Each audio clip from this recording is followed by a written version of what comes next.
To set up the vertical damper jig for a new student, remove the hammer assembly and put it out of sight. Then, using the appropriate tools, make one lateral bend at the top or at the bottom, enough that the damper head is out of contact with at least one string, and then make one in and out bend at the top or at the bottom, enough that one of the damper cushions is no longer contacting the string. Then turn the damper head about 20 degrees and be sure to remind the student not to change anything on the left damper, which is their sample damper. When you set up the vertical damper jig for the second task with the hammers, make the same kinds of deregulations you did the first time, but make them very slight. That is, do one lateral bend, top or bottom. Do one forward-backward bend, top or bottom. And do a very slight, very slight turning of the damper head. And then put the hammers in place.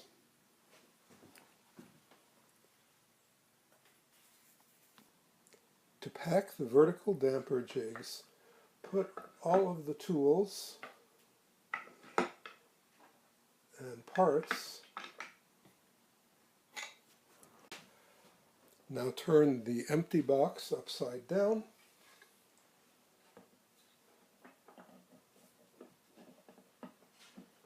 and fit the pins together to connect the two boxes. When setting up the bass string measurement jig, be sure to clamp it to the table before you put tension on the strings, and then only put minimal tension on the strings, just enough to straighten them out. This is a softwood model, not a cast iron piano plate. To dismantle, loosen the strings about a half turn. Remove the clamps and fold the jig, and use the little bungee cord to hold everything in place. To prepare the mock bass string jig for the next student, cut off the splice, loosen the core wire clamp, and use the index mark on top of the jig to leave the right amount of core wire exposed for the next student. Squeeze it, bring the tube back to the jig, and tighten the core wire. And now it's ready. Here is the Grand Aftertouch model packed away for traveling.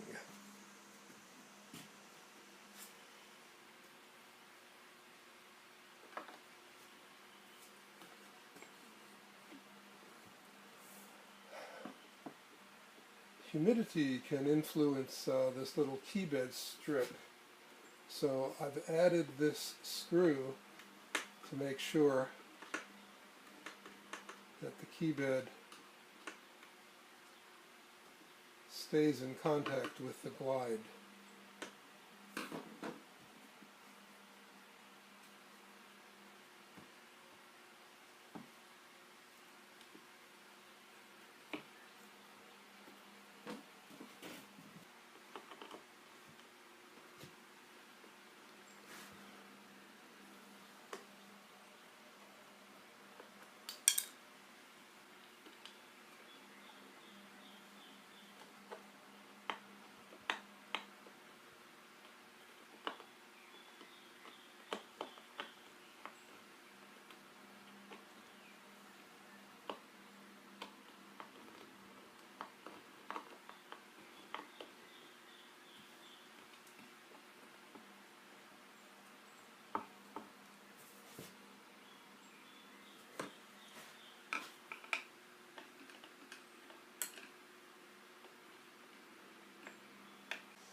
key height should be 66 to 67 millimeters at the front of the key.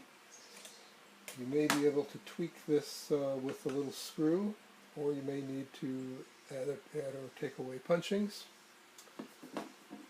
With the blow distance set at 3,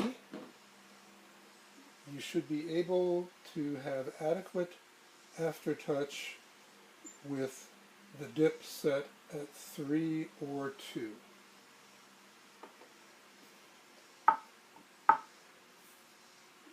It's pretty sensitive.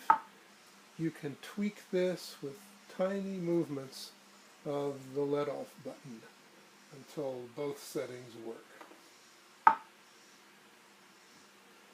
Then, when that's done, with the blow distance set at 5, when you put the thick punching in the front,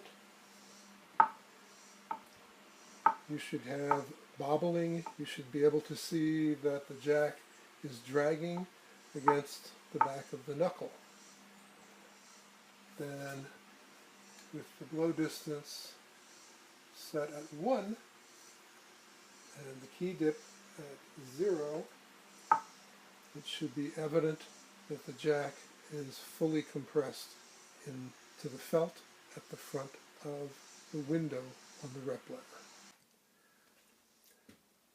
The vertical aftertouch model needs to be set up very carefully. Begin by checking the height of the keys at the capstan. This should be very level. If not, see if there's something underneath on the felt. Maybe you can make it better by adding a tiny shim to the back of one of the keys, but it should be, as you receive it, it should be level and smooth.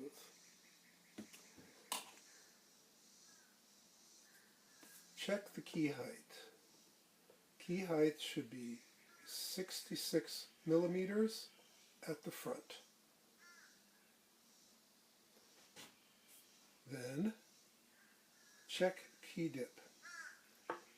Key dip should be 56 millimeters, and when all keys are held down gently, they should be perfectly even again, right at the capstan wires.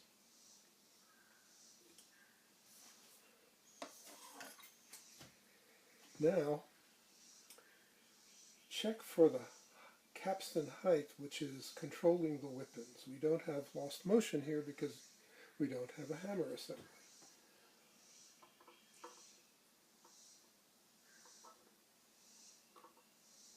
Tap gently, and there should be nothing moving. If something wiggles like that, then you need to adjust the capstan until all 3 whip-ins are level. Once you've done that, take a look at the back checks. They're not really functional here, but it will look better, be less confusing, we hope, to the students if the back checks are all lined up. Now is the crucial adjustment.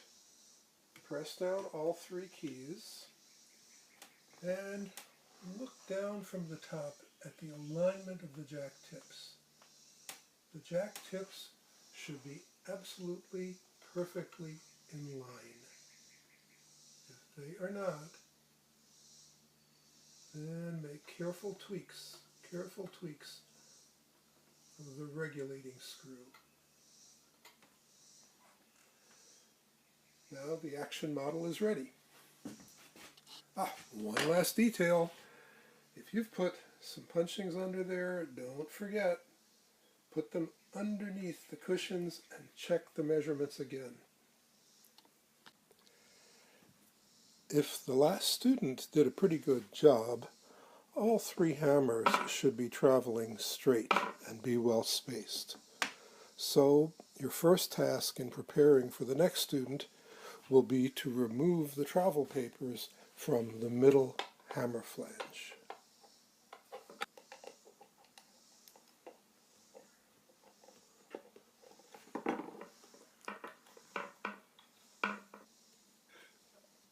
remove the travel paper and replace the flange.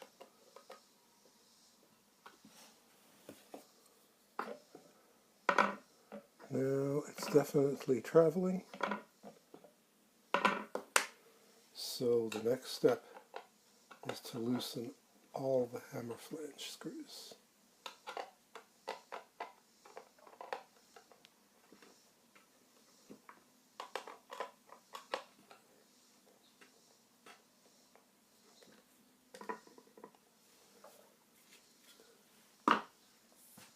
Make sure the station has a screwdriver, travel papers, and a little block of wood, and it's ready for the next student.